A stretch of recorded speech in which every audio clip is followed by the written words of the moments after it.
నమస్తే. మనము భగవద్గీతను ప్రస్తుత పరిస్థితుల్లో ఎలా అన్వయించుకోవాలి అనేటువంటి విషయాన్ని మనం శ్రవణం చేసుకుంటూ ఉన్నాము. తర్వాత ముఖ్యంగా చాలాసార్లు మాట్లాడుకున్నాము. ఇంట్రడక్షన్ చాలా చాలా ఎక్కువ ఇచ్చున్నాము. అల్టిమేట్ ఏం లేదు. ఏం చెప్పారు భగవద్గీత అంటే, అర్జునుడు విషాద యోగంలో ఐడెంటిటీ అనేది నేను, నాది అనేటువంటి భావం ఎక్కువ పెట్టుకున్నాం కాబట్టి అది దుఃఖం. కాబట్టి ఆ నాది అనేటువంటి స్థానంలో ఉన్నదంతా ఒకటే ఒక నిరాకార పరమాత్మతత్వం అనేటువంటి భావం పెట్టుకొని ఆ భావం ద్వారా కనుక మనం పని వ్యక్తం చేసుకుంటూ పోతే మనం తయారు చేసుకున్నటువంటి మన జ్ఞాపకాలు, మన కోరికలు, మన వాసనలు అవన్నీ పోయి చివరికి మనం ఏ స్థితిలోకి వెళతాము, మన మనస్సు ఎటువంటి ఆలోచనలు లేకుండా శూన్యంగా ఉండి మన ప్రాణశక్తి వండర్ఫుల్గా ఉండి అల్టిమేట్ ఏంటి ఉన్నదంతా నిరాకారమైనటువంటి భగవతత్వం అనేటువంటి భావనలో మనం ఎప్పుడైతే ఉండడం జరుగుతుందో మనకి భగవతత్వానికి డిఫరెన్స్ లేదు అనేటువంటి విషయాన్ని అల్టిమేట్గా ఈ భగవద్గీతలో చెప్పటం అయింది. సో దానికి ఇప్పుడు మనం ఆల్మోస్ట్ 7 చాప్టర్లు మాట్లాడుకున్నాం. 8వ చాప్టర్ కూడా ఎండ్కి వచ్చాము. 6 చాప్టర్లు ఏం చెప్పాడు, ఎట్లా నీ శరీరానికి ఇచ్చినటువంటి ధర్మాన్ని నువ్వు నిర్వర్తించి మనసు నిశ్చలం చేసుకోవాలి.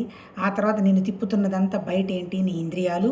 ఆ ఇంద్రియాలను బయట తిప్పకుండా బయట విషయాలకు పెద్ద ఎంత విలువ ఇవ్వాలో అంత విలువిస్తూ అంతర్గతంగా నువ్వేంటి, భగవతత్వం ఏంటి అనేటువంటి విచారణలో కనుక నువ్వు ఉన్నావు అంటే మనసు ఇంకా ఏ ఆలోచన లేని స్థితికి వస్తుంది. అప్పుడు నీ మనసుని కంప్లీట్గా తీసుకెళ్ళి నీ మనసుని, నీ ప్రాణాన్ని, నీ భగవతత్వ శక్తి అనేటువంటి ఒక సెంటర్ అంటే హృదయం దగ్గర ఉన్నటువంటి దాని మీద కనుక నువ్వు పెట్టావు అంటే ఉన్న భగవతత్వం తప్ప నాకు ఇంకా ఏమీ అవసరం లేదనేటువంటి స్థితికి వచ్చినప్పుడు నాకు మామూలు జీవత్వానికి ఎటువంటి తేడా లేదు, ఉన్నదంతా ఒకటేనన్నట్టు చెప్పటం జరిగింది. ఆ తర్వాత 7 చాప్టర్లో చెప్పారు. 7లో ఏం చెప్పారు, భక్తి గురించి చెప్పారు. భక్తి అంటే ఏంటి, అనన్యమైనటువంటి నేను తప్ప ఇంకొకటి ఏమీ లేదనేటువంటి విధంగా నాకు సరెండర్ అయ్యి ఎవరైతే ఉంటారో వాళ్ళకి ఎటువంటి దుఃఖాలు ఉండవు. వాళ్ళ అల్టిమేట్గా నాకు వాళ్ళకి తేడా లేదు. ఇంకా ఏంటి, ఎప్పుడైతే ఆ స్థితిలో ఉంటారో వాళ్ళు కూడా జ్ఞానస్థితికి వచ్చినట్టేనా. ఎందుకంటే జ్ఞాని భౌతికంగా ఏం కోరుకోడు, ఏం అవసరం లేదు.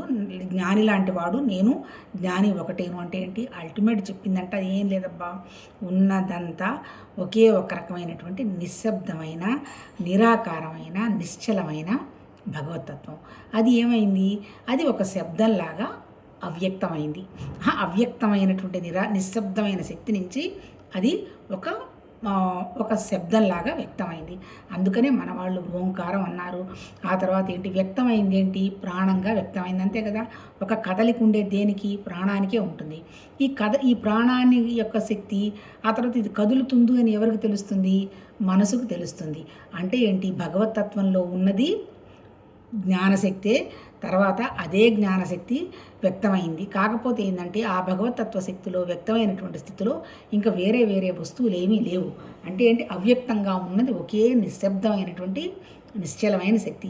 వ్యక్తమైందంతా ఏంటి, వ్యక్తమైందంతా ప్రకృతి. అందుకనే వాళ్ళు ఏం చెప్పారు, నిశ్శబ్దం అనేది జ్ఞానం, వ్యక్తమైందంతా ఏంటి, శబ్దం. మనం కూడా అంతే కదా, మన లోపల ఆలోచనలు నిశ్శబ్దం కాక శబ్దాలు ఎక్కడున్నాయి, నిశ్శబ్దమే.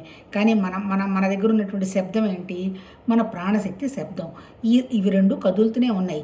కాకపోతే ఏంటి, ఆ నిశ్శబ్దమైనటువంటిది కదలనట్టు మనకు తెలియదు. ఆలోచనలు ఉన్నాయి తప్ప అవి కదలవు. కాకపోతే ఒక ప్లాన్ క్రియేట్ చేస్తాయి. వ్యక్తమయ్యేది ఎట్లా, శబ్ద రూపంలో వ్యక్తం అవుతుందంటే మన ప్రాణశక్తి ఉంది. ఈ ప్రాణశక్తి ఈ లోపల ఉన్నటువంటి మన జ్ఞానశక్తి కలిపి శరీరం ద్వారా పనిచేసుకుంటూ పోతాయి. మళ్ళీ అల్టిమేట్గా ఏంటి, ఈ వ్యక్తమైన ప్రతిదీ శబ్దమే, వ్యక్తమైన ప్రతిదీ ప్రకృతి అంటారు. వాటికే రకరకాల పేర్లు పెట్టారబ్బా మన ఋషులు, మహానుభావులు. వాళ్ళని దర్శించారు అంటారు. వాళ్ళు ఏది దర్శించారో వాళ్ళు అది కనుక్కొని పెట్టారన్నమాట. వాళ్ళకి దర్శించింది ఏంది, ఆ శక్తి అంతా కూడా నిశ్శబ్దం. అంతే కదా, ఆ రోజుల్లో దర్శించడానికి పెద్ద పరికరాలు ఏమున్నాయి, ఏమీ లేవు. వ్యక్తమైందంతా ప్రకృతి. ఎందుకు, క్షణక్షణంగా ఉంటుంది, వస్తుంది, ఉంటుంది, వెళ్ళిపోతుంది. అందుకని దానికి అనుగుణంగానే వాళ్ళు దేవతలను కూడా సృష్టించారు. పైన ఫస్ట్ ఏంటి, పరమాత్మ తత్వశక్తిలో ఉన్నటువంటి దేవతలను పేర్లు ఎలా సృష్టించారు, అది అంటే సృష్టి జరగడానికి హిరణ్య గర్భ అన్నారు.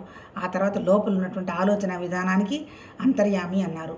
వ్యక్తమైందంతా పంచభూతాలు, బ్రహ్మాండం, విరాట్ అన్నారు. అంటే ఈ 3 స్థితులు కానీ ఇంకా నిశ్శబ్దమైనటువంటి ఒక స్థితి ఉందన్నమాట. అదే దాన్ని ఏమంటారు, నిద్రలో ఉన్నాడు, ఆ నిద్ర లేచిన తర్వాత చేశారు అని అంటారు. అంటే ఏంటంటే మహాకారణం అంటే అది ఏమీ చెప్పేది కాదు, ఫుల్ నిశ్శబ్దం అనమాట.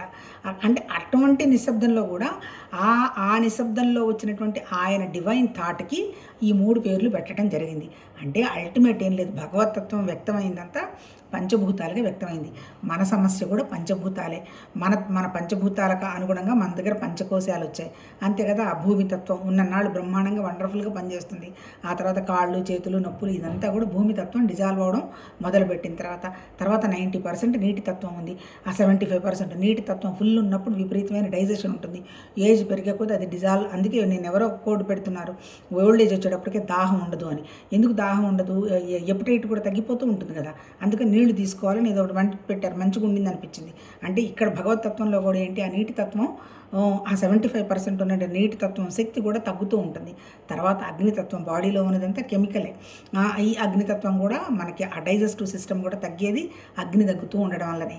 ఆ తర్వాత ఇంకోటి వచ్చేసేసి మన ప్రాణం వచ్చి మనం ఊపిరి తీసుకునేటువంటి శక్తి, అదే మన హృదయం.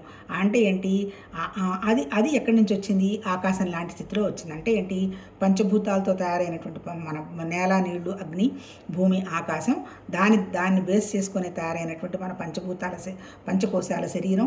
తర్వాత భూమి మీద ఉన్నటువంటి ప్రతిదీ కూడా పరమాత్మతత్వ శక్తి. ఆ శక్తినే చైతన్యం అన్నారు. కాకపోతే అంటే ఈ చైతన్యం శక్తి ఎలా డిజాల్వ్ అవుతుంది అనేది మనకి తెలిసిపోతుంది. అవి వాటికి తెలుస్తున్నదో తెలీదో మనకి చెప్పటలా. ఎందుకంటే వాటిలో ఉన్నది నిశ్శబ్దమే తప్ప శబ్దం, కమ్యూనికేషన్ వాటి దగ్గర లేదు. ఒకే ఒక ప్రాణి కమ్యూనికేషన్ అన్నటువంటి ప్రాణి ఎవరు, మనము. ఎందుకంటే మన మనస్సు ఉంది. దీనికి అనుగుణంగానే ఆ మహర్షులు పేర్లు పెట్టారు. పైన వ్యక్తమైనటువంటి డివినిటీకి ఆ పేర్లు పెడితే నెక్స్ట్ మనకేం పెట్టారు, ఈ శరీరం వచ్చింది ఎక్కడ, విశ్వం అన్నమాట. అంటే విశ్వంలో నుంచే వచ్చింది, అంతే కదా. పంచభూతాల్లో ఏవైతే ఉందో, విశ్వంలో ఏ మెటీరియల్ అయితే ఉందో భూమిలో కూడా అదే ఉంది. లోపల తేజస్సు అన్నాడు. తేజస్సు అంటే ఏంటి, కాంతి, మన ఆలోచన, మన జ్ఞానం, మన వెలుగు, ఇదంతా తేజస్సు అవుతుంది. తర్వాత దాటినటువంటి 3వ స్థితిని ఏమన్నారు, ఇది తెలుస్తుంది అనేటువంటి స్థితి ఉంది కదా, అది ప్రజ్ఞ. అంటే ఏంటి, కారణం మనకు తెలియదు, దాన్నే కారణ శరీరం అన్నారు. అందుకే మళ్ళీ అన్నీ మనం ఫస్ట్లో మాట్లాడుకున్నాం, అన్నీ మూడే, స్థూల శరీరం, సూక్ష్మ శరీరం, కారణ శరీరం. స్థూల శరీరం అంటే మనకి ఎక్స్ట్రా పైకి కనపడుతున్నటువంటి శరీరం, సూక్ష్మ శరీరం అంటే మన ప్రాణం, మన మనసు, కారణ శరీరం అంటే మనం ఆనందం అంటాడు. ఎందుకంటే నిద్ర లాంటి స్థితి, అక్కడ ఏం జరుగుతుందో, ఎందుకు మనం వచ్చామో మనకేం తెలీదు. అంటే ఏంటి, అక్కడ అలాంటి పేర్లే పెట్టున్నాడు, ఇక్కడ ఇలాంటి పేర్లే పెట్టున్నారు. అంటే ఏంటి, అందుకని ఏం చెప్పాడు, నీకు నాకు తేడా లేదు, కాకపోతే నువ్వు విశ్వంలో నుంచి వచ్చినటువంటి నువ్వు తేజస్సు, ఈ ప్రజ్ఞ, ఈ చిన్న వ్యవహారమే, చిన్న మనసే నువ్వు అనుకుంటున్నావు కాబట్టి నువ్వు లిమిటెడ్గా ఉన్నావు. నువ్వు ఎప్పుడైతే ఏంటి దాంతో ఇంకా నువ్వు ఉన్నావు అని చెప్తున్నాడు. తర్వాత ఇంకోటి ఏం చెప్పాడు, నిన్న మనం చదువుకున్నటువంటి 8వ చాప్టర్లో బ్రహ్మ సృష్టి అన్నాడు. బ్రహ్మ సృష్టి అంటే ఏంటి, మన భౌతిక శరీరాన్ని మనం ఎలా తయారు చేసుకున్నాము, మన ఆలోచనతో తయారు చేసుకున్నాం. ఆ ఆలోచనే బ్రహ్మ. అందుకే ఆయనకు 4 తలకాయలు పెట్టారు ఆ మహానుభావులు. అంటే ఏంటి, మనసు, బుద్ధి, చిత్తం, అహంకారం అని పెట్టారు. చూడండి, బ్రహ్మకి పూజ లేదు కదా, 4 తలకాయలు ఉన్నాయి ఆయనకంటే. సృష్టికి, మన భూమి మీద సృష్టి మనది ప్రాసెస్ అయింది బ్రహ్మ. ఆ తర్వాత రెండోది ఏం పెట్టారు, విష్ణు వచ్చి మన హృదయం, మన ప్రాణశక్తి, దీన్ని మేనేజ్మెంట్ చేసేవాడు విష్ణు. అంటే ఏంటి, ఆ విష్ణు అంటే ఆ ప్రాణతత్వం మేనేజ్మెంట్ అయినంత కాలమే ఈ బ్రహ్మ ఇది పనిచేస్తాయి. మూడోది వచ్చి స్థూల శరీరం కదా. మూడొచ్చి ఏంటి, ఈశ్వరుడు అని చెప్పాడు. ఈశ్వరుడు ఏంటి, మళ్ళీ కలుపుకునేవాడు అంటాడు. ఇప్పుడు మనం ఎలా ఉన్నాము, కలుపుకునే స్థితిలో ఉన్నామా, లేదు. భౌతికంగా పరిగెడుతూనే ఇంత సృష్టి చేసి పడేసాం. ఇప్పుడు నాకు ఊహ తెలిసిన తర్వాతనే ఎంత సృష్టి జరిగింది, ఎన్ని వస్తువులను మనం క్రియేట్ చేశాము. ఇదంతా, ఈ తయారీ అంతా ఎవరు, మన బ్రహ్మ సృష్టి. మన బ్రహ్మ సృష్టి ఏంటి, జీవం సుఖంగా ఉండడం కోసం చేసినటువంటి దాంట్లో, సుఖం కోసం చేసిన దాంట్లో యంత్రాలు అనమాట. ఆ యంత్రాలకు అనుగుణంగానే మనం కనుక్కుంటున్నాం కదా. కాకపోతే అక్కడ లిమిట్ ఉంది, అంతే కదా. భగవతత్వ శక్తిలో లిమిట్ లేదు. అందుకే ఎప్పుడు ఏం జరుగుతుందో తెలియదు. ఇది మన శరీరానికి అది తెలియదు. కానీ మనం తయారు చేసుకున్నటువంటి మన సృష్టి మీద మనకి అవగాహన ఉంది. ఇప్పుడు అల్టిమేట్ చెప్పింది ఏంటి, దీన్ని బట్టి ఇవన్నీ కూడా చెప్పాలంటే పేర్లే. ముఖ్యంగా చెప్పదలుచుకున్నవి రెండు. ఒకటి జ్ఞానం ఉంది, జ్ఞానశక్తి ఉంది. ఆ జ్ఞానశక్తి ఎలా ఉంది, ప్రాణం ఉంది కాబట్టి. అంటే ఏంటి, ఫస్ట్ పరమాత్మ తత్వంలోకి మేనిఫెస్ట్ అయ్యి వచ్చింది ఏంటి, లైఫ్, ఎగ్జిస్టెన్సు, చైతన్యం, ప్రాణం. అది తెలిసింది ఎవరికి, బుద్ధి, ఇంటలెక్ట్, జ్ఞానం, అంతే. దాని తర్వాత మన శరీరం, మళ్ళీ తర్వాత ఇంద్రియాలు, ఇంద్రియాల తర్వాత మనం తయారు చేసుకున్నటువంటి వస్తువులు, మనుషులు. అంటే ఏంటి, పైనుంచి కిందకు వచ్చినటువంటి ఈ ప్రాసెస్. ఇప్పుడు మన వాళ్ళు లోపలికి వెళ్ళమని కొంతమంది అంటారు, విషయాన్ని కనుక్కోమంటారు. లోపలికి వెళ్ళు అంటే ఏంటి, ఈ పైన తయారు చేసుకున్నటువంటి ఇంద్రియాలు, ఈ కోరికలు, ఆ తర్వాత విషయాలు, వస్తువులు, ఒకటో దాని మీద ఒక దాని మీద మనం విలువ తగ్గించుకుంటూ అంతర్గతంగా ఉన్నటువంటి మన ప్రాణం మీద మనసు పెట్టినప్పుడు, మనసు ఎవరు పెట్టేది, మన ఆలోచన. అదే ధ్యానం, అంతకంటే ఇంకేం లేదు. అప్పుడేమవుతుంది, ఈ ప్రాణం మనసు కలిపి ఒకేసారి అయినప్పుడు కొంచెం ఈ భౌతిక విషయాలన్నీ తగ్గి సత్యం ఏంటి అనేటువంటి విషయాన్ని గ్రహించుకుంటారని మనకి ఇప్పుడు 8వ చాప్టర్లో చెప్పారు. నిన్న మనం చదువుకున్నవేంటి, కాలం గురించి మాట్లాడుకున్నాం, అంతే కదా. ఈ చరాచర ప్రాణులన్నీ నాలోనే వస్తాయ్యా, నాలోనే వెళ్ళిపోతాయని భగవతత్వం చెప్పాడు, అంతే కదా. ఇప్పుడు మనం కూడా అంతే కదా, తెల్లవారు లేచిన తర్వాత కొంత సృష్టి చేసుకుంటాం. ఆ సృష్టి ఎలా జరుగుతుంది, మన ఆలోచన వల్లే జరుగుతుంది. మళ్ళీ కొంతసేపటికి వీటిని విత్డ్రా చేస్తాం నిద్రలో. అంటే ఇప్పుడు మనం ఎలా అయితే లేచిన తర్వాత మన ఆలోచనతోటి సృష్టి ఎలా చేస్తున్నామో, అలా భగవతత్వంలో కూడా ఆ సృష్టి వ్యక్తమైంది అంటాడు. అంటే అల్టిమేట్ ఏంటి, ఉన్నదంతా రెండే, ఒకటి ప్రాణశక్తి ఉంది, ఒకటి జ్ఞానశక్తి ఉంది. ఆ ప్రాణశక్తి ఏమో శబ్దం, ఆ జ్ఞానశక్తి ఏమో నిశ్శబ్దం. అందుకనే ఆ ప్రాణశక్తికి ఏమో అమ్మవారని పేరు పెట్టి, ఆ తర్వాత మన ఋషులు ఎంత మేధావులంటే భాషని కనిపెట్టారు, వ్యాకరణాన్ని కనిపెట్టారు. దేన్ని బేస్ చేసుకొని, ఈ రెండు బేస్ చేసుకొని సృష్టి వ్యక్తమైన తర్వాత ఏం చెప్పారు, ఈశ్వరుడు అని పేరు పెట్టారు కదా. అంటే లయం చేసుకునేది. ఈశ్వరుడు డమరుకం వాయించినప్పుడు కొన్ని అక్షరాలు వచ్చినప్పుడు, ఆ అక్షరాలు మనం ఊపిరిగా పైకి తీసుకున్నప్పుడు, మళ్ళీ ఊపిరిగా మళ్ళీ వాటిని బయటకు వదిలినప్పుడు, అంటే ఏంటి, సాహా అన్న ఏదో పదాలు చెప్తున్నట్టున్నారు భగవంతుడి దేవల వినడం జరిగినప్పుడు. అటువంటి బేస్ చేసుకొని గాయత్రి మంత్రం అంటారు. గాయత్రి మంత్రం అంటే ఆ గానం చేయటం. గానం అంటే ఏంటి, మన ప్రాణాన్ని పైకి తీసుకోవటము, ప్రాణాన్ని కిందకి తీసుకోవటం. ఆ క్రమంలో వచ్చే శబ్దాలకు అనుగుణంగా భాషను కనిపెట్టారు. అచ్చులు అంటారు కదా, ఆ నుంచి అమ్మహ వరకు అచ్చులట. అది వచ్చి భగవతత్వానికి సంబంధించినటువంటి విషయం. అచ్చులేందే సెంటెన్స్ రాదు. నుంచి కా నుంచి ఆ లాస్ట్ అక్షరం వరకు హల్లులట. అంటే ఏంటి, హల్లులు ఉన్నది ఎందువల్ల, అచ్చు ఉన్నందువల్ల. అంటే చెప్పదలుచుకుంది ఏంటి, ఆ జ్ఞానశక్తి ఉన్నందువల్లనే ప్రాణశక్తి ఉన్నది అంటాడు. అంటే కాకపోతే మేనిఫెస్ట్ అవుతున్నది ఏంటి, ప్రాణశక్తి, అంతే కదా. ఈ సృష్టి అంతా 99 విశేషాలను మనం చాలాసార్లు మాట్లాడుకున్నాం కదా. సామాన్యమైంది ఒకటే, ఆ సామాన్య శక్తి వల్లనే ఈ విశేషాలన్నీ వ్యక్తమైనాయి అన్నమాట. కాకపోతే ఇప్పుడు మనం చేయాల్సింది ఈ విశేషాలన్నీ తొలగించుకొని సామాన్య స్థితిలో మనం ఉండడానికి ప్రయత్నం చేయటం. ఎట్లా, సామాన్యం విశేషం అన్నీ కూడా మళ్ళీ చెప్పదలుచుకుంది ఇక్కడంతా భావాలేగా, ఆయన ఆలోచనతోనేగా సృష్టి వ్యక్తం అవుతుంది అని కనపడుతున్నది అంటున్నాము. ఇప్పుడు నా ఆలోచనలో, నా మనసులో ఏముంటే అవేగా నా దృష్టిలో, నా సృష్టిలో కనపడుతున్నాయి. నా మనసులో లేని ఆలోచన లేకపోతే నాకు సృష్టి లేదు కదా. అందుకని ఈ సృష్టిని ఏం చెప్పాడు, ఈ అనవసరంగా ఉన్నటువంటి ఈ 99 విశేషాలన్నీ తీసేసుకుంటూ ఉన్నది ఒకటే ఒక శక్తి అనేటువంటి విషయం మీద నువ్వు మనసు పెట్టి నీ పని వ్యక్తం చెయ్యి అని చెప్తాడు. దానికి తత్వమసి అని 4 మహావాక్యాలు ఇంకా ముందు వస్తాయి. అంతకుముందు మనం చాలాసార్లు మాట్లాడుకున్నాం. అంటే అప్పుడు ఏం తెలుస్తుంది, ఉన్నది ఒకటేను, అది నేనేను అనేటువంటి విషయం అవగాహన వస్తుంది. అంటే ప్రాణం, మనస్సు, శరీరం అంతా ఒకటేను. ఈ 3 కలిపి వ్యక్తమైందంత భగవతత్వంలో నుంచే. కాబట్టి నా లోపల ఉన్నది భగవతత్వమే, బయట ఉన్నటువంటిది భగవతత్వం అనేటువంటి విషయం గ్రహిస్తాము అని అంటాడు. అంటే ఏంటి, సృష్టి అంతా ఎక్కడ జరిగిందని నిన్న మనం మాట్లాడుకున్నాం కదా. ఎక్కడ జరిగింది, ఆయన ఆలోచనలో సృష్టి వ్యక్తమైంది. అట్లాగే మన ఆలోచనలో ఈ సృష్టి వ్యక్తమైంది. అందుకని అంటే ఏంటి, అక్కడ ఆ పేర్లు పెడితే ఇక్కడ బ్రహ్మ, విష్ణు, ఈశ్వరుడు అని ఇక్కడ పేర్లు పెట్టడం జరిగిందనమాట. అంటే సృష్టి ఏంటి, మనం చేసుకుంటూ పోతున్నామని చెప్పదలుచుకున్నారు. అంతకంటే ఇంకేం లేదు. అల్టిమేట్ ఏంటంటే మనసుని కొంచెం నియంత్రించుకుంటే రాబోయే విషయాల్లో మనకి ఇవి అవసరమా అనవసరం అనేటువంటి ఒక అవగాహన తెలిసినప్పుడు మన క్రియేషన్ కనుక మనం ఆపేసామంటే, క్రియేషన్ మనం ఆపేయడం అంటే మానసికంగా ఎదురుగా మనకు వచ్చింది మనం వద్దని చెప్పటల్లా, మళ్ళీ మానసికంగా నాకు అది కావాలి ఇది కావాలని కనుక వదలడం జరిగిందంటే ఆటోమేటిక్గా ఆ తత్వానికి ఉండడం జరుగుతామని పాపం ఆ మహానుభావులు ఏం చెప్పారు, సగుణోపాసన, నిర్గుణ సగుణోపాసన, నిర్గుణ నిరాకార ఉపాసన అని మళ్ళీ పాపం 3 పేర్లు పెట్టారు. అంటే ఏ ఉపాసన చేస్తున్నా అల్టిమేట్ ఏంటి, నిరాకారమైనటువంటి విషయం వ్యక్తం అయ్యేట్టే ఆ మహానుభావులు ఇది నిర్వర్తించడం జరిగింది. అందుకని అందుకని పాపం వాళ్ళు ఏం చెప్పారు, ఫస్ట్ వచ్చి ఏంటి ఉత్తమం అన్నారు. ఉత్తమాధికారులు అంటే ఏంటి, వాళ్ళు దర్శిస్తారు అన్నాడు. దర్శిస్తారు అంటే ఇమీడియట్గా విషయాన్ని అర్థం చేసుకోగలుగుతారు. అంతేగా ఋషులు చేసింది కూడా దర్శించడానికి అక్కడ ఏం పదార్థం ఉంది, వాళ్ళు అవగాహనకు తెచ్చుకున్నారు. రెండో వాళ్ళని ఏమంటారు, మధ్యమ వాళ్ళు అంటారు. వాళ్ళకి శాస్త్రాలు అంటాడు. అంటే ఇప్పుడు ఏంటి, శాస్త్ర ప్రకారం మనం వింటున్నాము, మాట్లాడుతున్నాము, ఇదంతా కూడా మళ్ళీ శాస్త్రం, ఇది మధ్యమం. తర్వాత మంత్రాలు, పూజలు ఇవన్నీ వచ్చి మళ్ళీ అధమం అంటాడు. మళ్ళీ ఇక్కడ చెప్పదలుచుకుంది ఏంటి, ఫస్ట్ ఉత్తమాధికారులు అంటే వాళ్ళకి వివేకమైనటువంటి బుద్ధి ఉంటుంది, మీ విషయాన్ని గ్రహిస్తారు. రెండు మధ్యమాధికారులు అంటే ఈ విచారణ చేయాలంటే ఎవరు, మన మనసు ఒక స్థితికి రావాలి. మూడు మంత్రం అంటే ఏంటి, ఆ మంత్రం అర్థమైనా కాకపోయినా వాళ్ళు పాపం పాజిటివ్ థాట్ ఒకటి పెట్టారు కాబట్టి అది చేసుకుంటూ పోతారు. మన పూజల్లో కూడా చూడండి, ప్రాణాయామం చేయండి అంటాడు, అక్కడ కూడా మళ్ళీ ముక్కు ఏదో పట్టుకోండి అంటారంటే అర్థం ఏంటి, బ్రీతింగ్ నువ్వు పైకి తీసుకొని బ్రీతింగ్ వదలడమే. సోహం అంటే ఏంటి, ఆ టైంలో కనీసం ఆ టైంలోనన్న భగవతత్వాన్ని గుర్తుపెట్టుకుంటే దాన్నే అజప గాయత్రి అనేది అంటారు. అజప గాయత్రి అంటే ఏంది, ఈ ప్రాణం మనసు ఉన్నది కేవలం భగవతత్వం వల్ల మాత్రమే అనేటువంటి విషయాన్ని వాళ్ళు పాపం చెప్పదలుచుకున్నారబ్బా. మనం కూడా చెయ్యాల్సింది ఏం లేదు, మనకి మనం పరిష్కారం ఏమీ లేదని వాళ్ళు చెప్పటల్లా. ఒక్కసారి నువ్వు ఆ విషయాన్ని కనుక, భగవతత్వాన్ని కనుక మనం గట్టిగా నాకు అది తప్ప ఇంకొకటి ఏం వద్దు అని కనుక మనం పట్టుకున్నాము అంటే ఈ భౌతికంగా మనం తయారు చేసుకున్న విషయాలు కానీ, వస్తువులు కానీ, మనుషులు కానీ మన ఎలాంటి ఇబ్బంది పెట్టవు. అది చెప్తున్నారు భగవద్గీత, అంతకంటే ఏం లేదు. నిన్న మనం ఎంతవరకు చదివాము, నిన్న 20వ చదివాము. మళ్ళీ ఇంకొకసారి చదివి కంటిన్యూ చేస్తాను.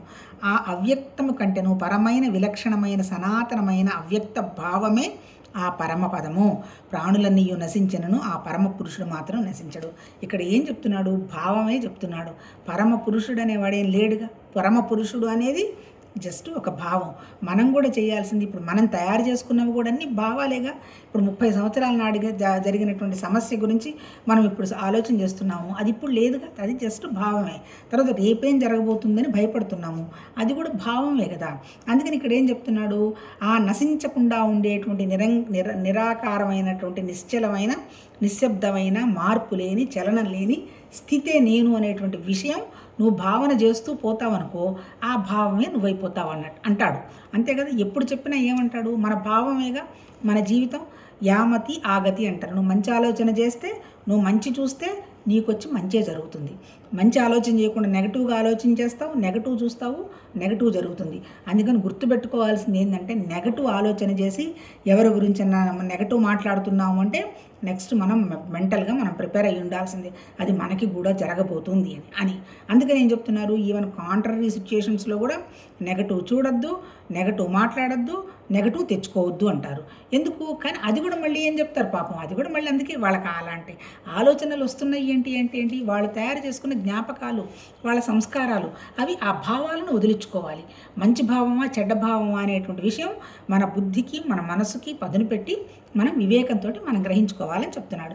ఇప్పుడేంటి, అవ్యక్తమైనటువంటి పరమాత్మతత్వ భావమే అంతా ఉన్నది, అది నాలో కూడా ఉంది, అందరిలో అదే ఉన్నదన్నటువంటి విషయాన్ని కనుక మనం గ్రహించినప్పుడు అప్పుడు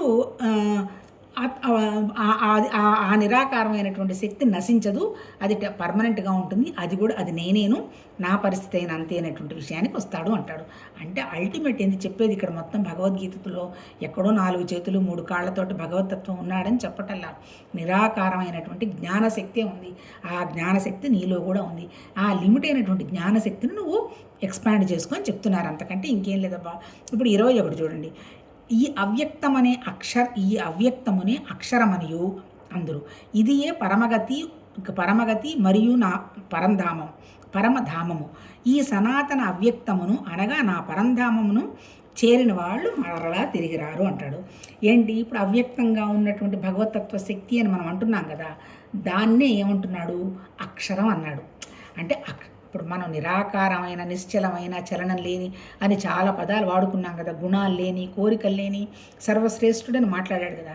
ఇక్కడ అది ఇంకో పదం ఏం చెప్పాడు, దాన్నే అక్షరం అని కూడా అంటారు.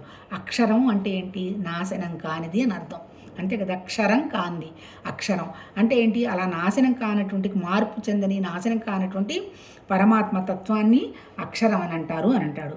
అందుకని పాపం ఏం చేశారంటే వీళ్ళు ఆ అక్షరాన్ని బేస్ చేసుకొని ఆ శబ్దం వచ్చింది కదా ఆకాశంలో నుంచి, దానికి అనుగుణంగానే ఓంకార ఉపాసన, ప్రణవోపాసన, ఆ సాధన కూడా చెయ్యాలని అది నచ్చిన వాళ్ళు ఆ సాధన చేసుకుంటూ పోతారనమాట. అల్టిమేట్ ఏంటి, నిశ్చలమైంది, నిశ్శబ్దమైంది పరమాత్మ తత్వం. అక్షరం అంటే అది ఎక్కడ నశిస్తుంది? ఏదైనా రూపం ఉంటే నశిస్తుంది, ఏదైనా ఆలోచన ఉంటే ఆలోచన మార్చుకోవడం జరుగుతుంది, ఏదైనా గుణం ఉంటే ఈ గుణం మంచిది కాదు ఇంకో గుణం పెట్టుకోమని చెప్పడానికి జరుగుతుంది. అవేవి లేవు కదా, ఏ లక్షణాలు లేనిది ఇంకా నశించేది ఎక్కడ? అది ఉండడం అంతే, ప్రతి చోట ఉంది. ఇప్పుడు అది లేని స్థలం లేదంటాడు, అది సంగతి అనమాట. ఇదియే పరమగతి మరియు నా పరమధామం అంతే. ఇంకా ఇలాంటి స్థితే నేను, ఎక్కడైనా నేనున్నాను, అటువంటి స్థితే నాది అని అంటాడు. అటువంటి స్థితి నాది అన్నప్పుడు మనమందరం కూడా ఆ స్థితిలో ఉన్న వాళ్ళమేగా, అక్కడి నుంచి వచ్చిన వాళ్ళమే కదా, మనది కూడా ఆ స్థితి. కానీ ఆ స్థితి కాకుండా మనం ఆపుతున్నది ఏంటి, మన మనసు తయారు చేసుకున్నటువంటి మన భౌతిక ప్రపంచం. మరి భౌతిక ప్రపంచాన్ని మనం ఏమన్నా వదలాలా? వదలద్దు. మానసికంగా దానికి వాల్యూ ఇవ్వకుండా భౌతికం కాని నిశ్చలమైన స్థితే నీది అని ఆ నిశ్శబ్దాన్ని, ఆ నిశ్చలాన్ని మనం అబ్జర్వ్ చేసుకుంటూ ఉండడం జరగాలన్నమాట. అది ప్రాక్టీస్, అంతకంటే ఇంకేం లేదు. ఈ సనాతన అవ్యక్తమును అనగా నా పరంధామమును చేరిన వారు మరలా తిరిగిరారు. ఇది ఎలాంటిది స్థితి? సనాతనం. సనాతనం అంటే నూతనము, చాలా రోజులైంది, అంతే కదా, దీనికి కాలం లేదుగా. ఎట్లా ఉంటుంది కాలం? ఇప్పుడు నిరాకారానికి కాలం ఎక్కడ ఉంటుంది? సృష్టి జరిగితేగా కాలం, సృష్టి వ్యక్తమైన దానికి కాలం వచ్చింది. ఈ భగవతత్వానికి కాలం లేదు.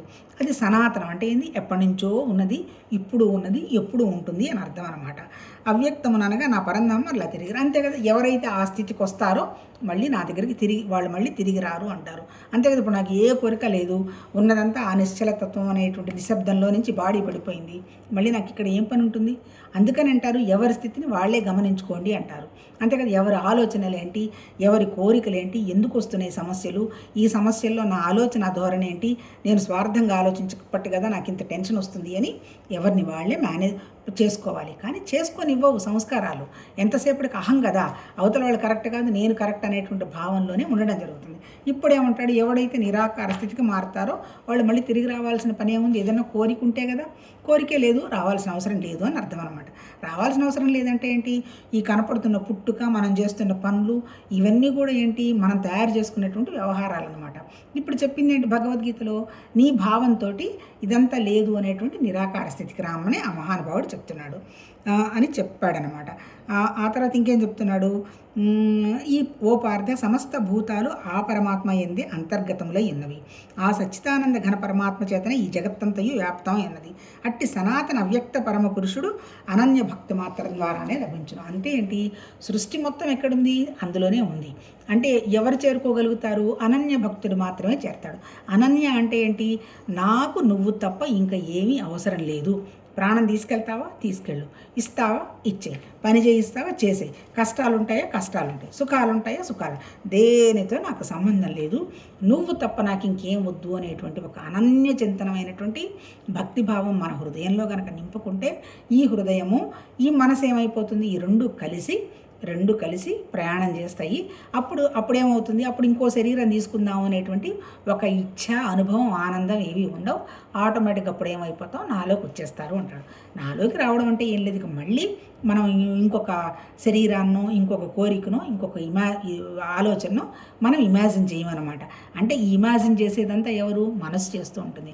మనసు లక్షణాలు ఏంటి? కల్పనలు, ఊహలు, ఉన్నది లేనట్టు ఊహించటము, భవిష్యత్తు గురించి ఎక్కువ చెప్పటం, భూతకాలం గురించి ఎక్కువ చెప్పటము, భవిష్యత్తు గురించి భయపడము, ప్రస్తుతంలో పోల్చుకోవటము, ఒకే విషయం మీద మనసు ఎక్కువసేపు పెట్టి ఉండలేకపోవడం, ఇవన్నీ కూడా మన మనసు లక్షణాలు.